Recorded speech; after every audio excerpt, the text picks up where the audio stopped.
Hey guys, welcome to another video on the Inside Spurs channel. Happy Sunday morning. Hope we're all okay. I hope we're all right. Hope we're looking after ourselves, obviously. Game day, obviously, as well. 2 p.m. UK time. Aston Villa at home. Yeah, we're going to be just going through some last minute thoughts about the game, like we always do. We do a preview, and then we do one about 2 days later. Not a preview, such, but we do a video 2 days later, just kind of going through the last minute thoughts ahead of a game. So, yeah, want to see what you guys think ahead of this game, obviously. Let's see if some of your opinions have changed after this weekend and why I think this game, even though I said on Friday it was a 6-pointer, I think now it's definitely a 6-pointer. You'll see what I mean when I get to that. I just want to say, if you're watching this, you new, subscribe. You're very much welcome to join us for the journey. Morning Spurs, up Spurs, absolutely. Morning Sonia, how are we? Up Spurs, 6 pointers that agreed. The Wizard. Hopefully not of Oz, but the Wizard.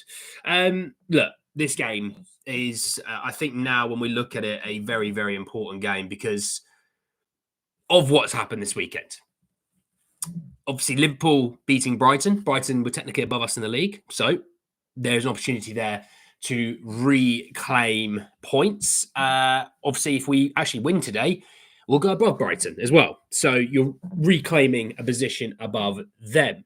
Obviously, Chelsea play Manchester United. You never know how that one might go. That's the game after Spurs. But, you know, playing Villa, who are 5 points ahead of us, you close that points gap down to 2 points. You actually do the same thing to Arsenal. You stay 3 points behind Forest, who are in third. So for as much as people go, Spurs are crap, Spurs are this, and this is a lot of Spurs fans saying that we're not going to be very good. We'll be lucky to finish mid-table. Whatever they might say, what I'm talking about. It's funny when we look at it. We'll have a better goal difference than everyone else in the league, barring Liverpool and Man City. So if we're rubbish, that means everyone else is rubbish. We'd have scored more than every team above us. Well, barring maybe Chelsea. Chelsea might score a couple today, so we might fall behind them. But if we actually score 2 today, we'll be the second top goal scorers in the Premier League. I mean, we'd have conceded less than City, Arsenal, Villa, Chelsea, Brighton. Forest conceded 7, so fair play to Forest. But you know what I mean? I think for a lot of people, they sit there and they're upset around they're upset around Spurs, and they think defensively we're not good enough, and offensively we're not good enough, and would be the second top goal scorers in the league. We'd have one of the better defenses in the league, statistically proven. So I don't want to hear that you think that we're not when the stats all prove that we are.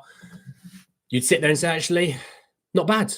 And that's why I think winning this game is, for a lot of people that are maybe down in the dumps around about Spurs, quite an important game for them, because obviously if we lose this game, we're going 8 points behind Villa. That's a lot to reclaim, And obviously I know long way to go in the season, and it seems like at the moment anyone could beat anyone. I mean, Bournemouth yesterday beating Man City, and actually probably could have scored 3 or 4, and that's, by the way, Man City actually having injury issues. Well, I mean, the bench looked pretty solid. They look like there's some real studs on that bench. I mean, we look at Liverpool. Liverpool scraped by against Brighton.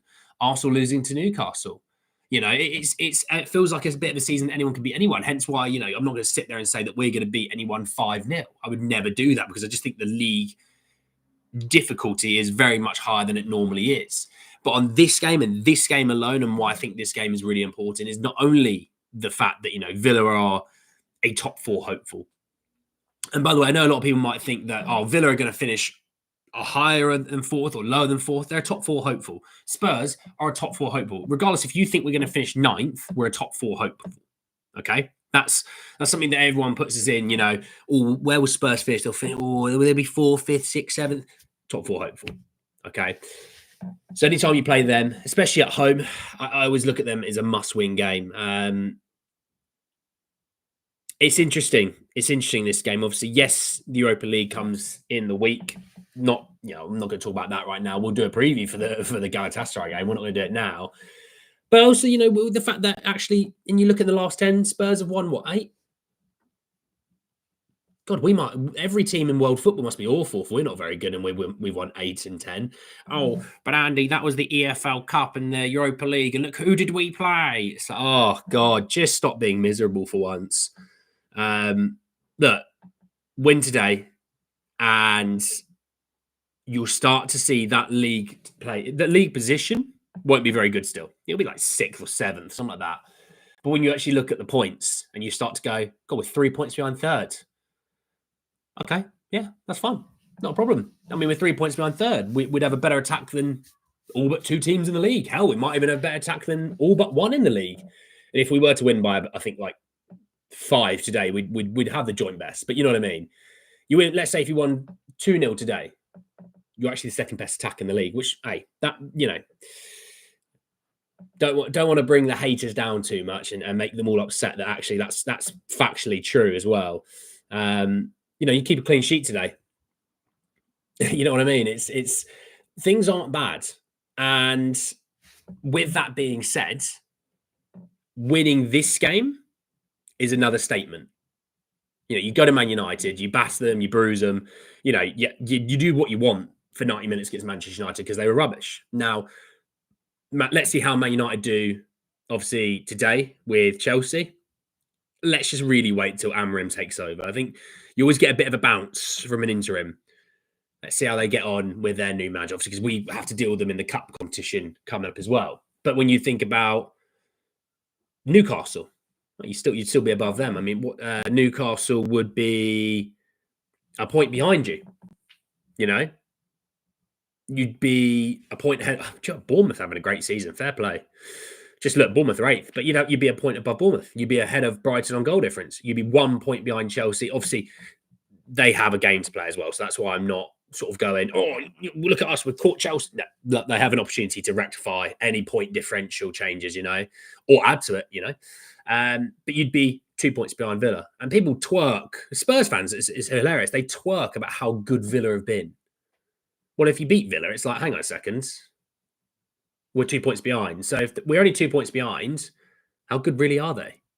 And by the way, I think they're a good team. It's just more for the people that are Spurs fans that twerk over Aston Villa. They twerk. By the way, the amount of people that twerk over, look where Arsenal are, and look where Man City are, and oh my God, look at this team and that team. Like it's a fair comparison that they're not years into their regime and we're not even a year and a half.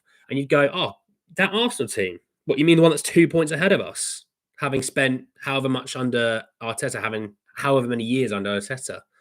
God, they must be really bad to be only 2 points ahead of us because, we're so bad. But for me, I'm not bothered. Win today, rectify some point differentials.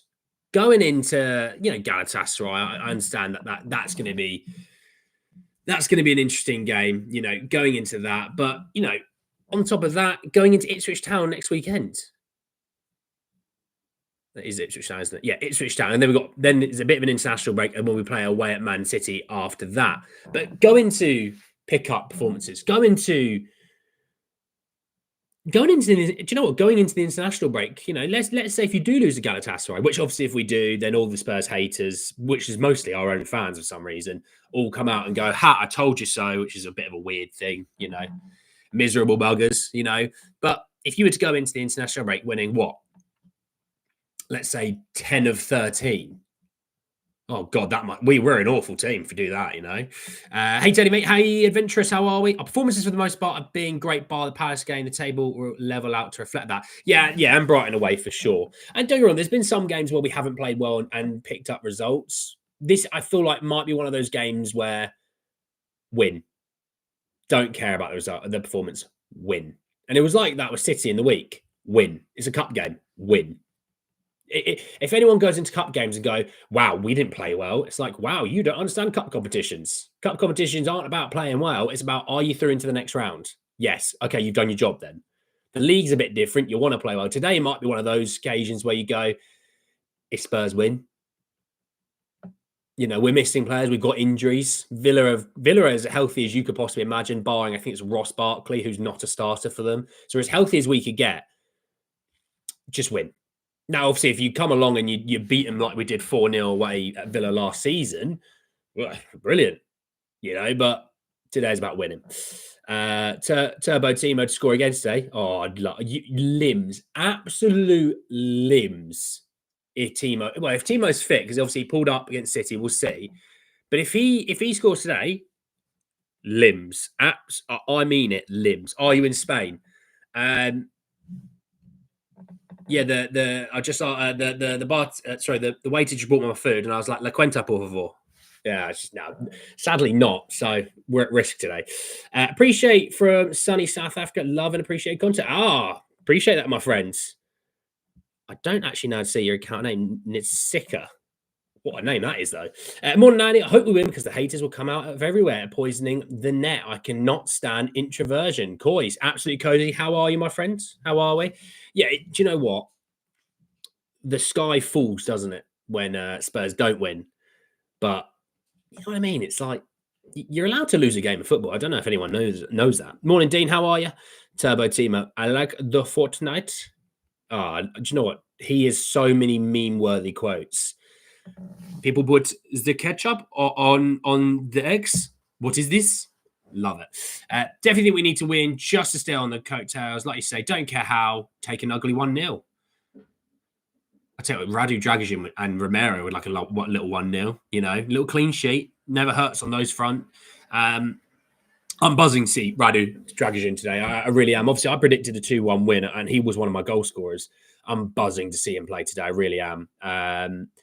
Do you see the calls that are calling for Arteta out, the West Ham frenzy, etc.? We are looking at the future with a lot of optimism. Just anyone calling for Arteta out as an idiot. And, with West Ham, it's a new regime. They're building a new style of football. It's it's ironic when obviously we hit the ground running on Ange. That's not that kind of like those 10 games. That's not common. That's not a thing that happens. You win a few, you lose a few, there's a few bumps. Obviously, we go in 10 games unbeaten. That's not normal. You're bound to lose, one every two, and building up how that play works and then improving. And that's why I think West Ham just, obviously, where are they in the league? Hang on, West Ham. West Ham are 14th. I mean, the goals, they're conceding 2 a game, which isn't great. And that's not like West Ham, but, they've won 2 out of 4. 50%. That's not too bad. Just patience. I think with managers nowadays that we always lack it in. I think football, but patience because they're not going to. West Ham aren't going to go down. They're 6 points clear of the relegation zone already as well, so they're not going down. Patience with their new manager, I think will benefit them. If you really look into this, we could be sitting top of the shot. Foxes, Magpies, Eagles, Gooners. There's 11 points we should have had. And yeah, no, I'm not saying that we've been perfect. We've flopped a few results. Absolutely, I'm not denying that. What I'm not denying is we can't win every game. The level of performances, barring the second half with Brighton and the Palace game, have actually been very, very solid. We showed in midweek that we can win ugly and we can win with not having 60-65% possession. We can win with, we'll hit you on the counter. Let's see how you handle us. And yeah, I think if you look at this team last season, you can really see the development in certain players. Brennan Johnson's obviously the clearest one of them all. The fact that he was scoring he scored 7-7 or 8-8 or whatever it was. And that shows development. Kulusevski into the midfield, the quality he has shown development. I think Solanke obviously is a new addition, so we won't mention him. But I think Vicario development. Porro has been fantastic. I know Spurs fans, we seem to not just love our players sometimes. We seem to nitpick at players. Oh, I didn't like that 4-yard pass he made the other day. It's like, oh my God, please just enjoy football for once. You must hate Saturday, Sunday league football where people have to hoof it long every now and then. You'd be going, keep it on the floor, tiki-taka. You should be able to link up everything. It's like, you know what I mean? They're all humans. They're allowed to make mistakes. But, the development of Pape Matar and development of Basuma this year. They both have added goals to their game. They've both actually been very solid. And obviously, Basuma is a divisive figure due to the first game of the season suspension. But actually, when you look at it, he's been pretty good this year. I know that doesn't make people happy because they want to, scapegoat some people. And because Brennan Johnson's done well, you can't scapegoat him. And because, Porro's actually been one of the better right-backs in the league, you can't scapegoat him. So they've gone, let's scapegoat a world-class defender in Romero. Let's scapegoat Oh, Heung-Min Son. It's like, oh, wow. We are reaching for straws, aren't we? Hey, Bazza, mate, how are you? I'll be looking forward to you and I on a conversation on Twitter later on. I'm looking forward to seeing the Dragon as well, especially with a few games to get his consistency going. Also, might see Spence get some game time to cover Udogie. Yeah, with Jed, he's just been missing a lot of time through injury. So hopefully just get himself fit. You know what I mean? That's my thing. Hopefully he just gets fit because, I was reading some of the quotes that he gave, and do you know what? The level of professionalism that he's been showing, the level of maturity he's been showing, that I think he's probably had for the majority of time is wonderful. I mean, I always sort of said, I thought he was going to get moved on, and I always said, yeah, but I'm not going to say he's got, I said attitude issues. For me, I think with Jed, it was always about, does he get a chance? He took a lot of pelters with people saying he's got a bad attitude and he's lazy, and Daniel Farke, the Leeds manager, basically outing him for that. He's made it at Spurs on into the rotation, into the squad, so it can't be that lazy. His attitude can't be that bad. Still, I watch to give us some chance. Well, thanks, Gonzo, mate. I appreciate it. If we win, the stash never leaves. Sorry. Kale, that's a shout and a half. Will I? I tell you what. If we win today, well, I mean, I'm doing it for that. I'm doing it for Movember, men's mental health, and what have you. But if let's say this, if we pick up some form into December, because it's only for the month you do the mustache. If we pick up form in December, I'll keep it rolling. How about that? You had dinner with Neil Warnock last night. Ooh, Bazza. Nice. Do you know what? When you know that whole saying of 3 dinner guests, Neil Warnock might not be one of my dinner guests. Neil Warnock would probably be the guy that I'd love to go for a pint with. And by pint, I mean like 10, but you know what I mean. Boom, absolutely Kel. But look, really, really looking forward to this game. So I really am. Aston Villa Spurs games are normally quite exciting. There's lots of goals. I still think 2-1. I really, really do. Well, I think I said Dragoshin and I think it said Son for goal scorers. If I didn't, that's who I think now. All right. Let me know down below what you guys think. All right. About the goal. The goals that we think are going to go in. Who's your goal scorers? The result. All that stuff that I always ask for. You let me know. I'm keen to know what you think. Didn't Warnock have an issue with Spence? He did. If Wednesday Andy downs a pint on live stream, and Big Angeball downing a pint, if you can't do that, I'm worried.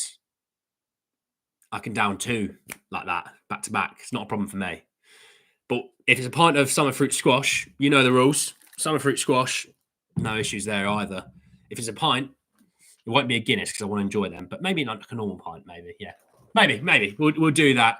Only a pint of the fruit juice. See, Dean knows. But yeah, thank you all so much for joining me this morning. Enjoy the rest of your days. Enjoy the rest of your afternoons. Enjoy the rest of these split the G on Inspire.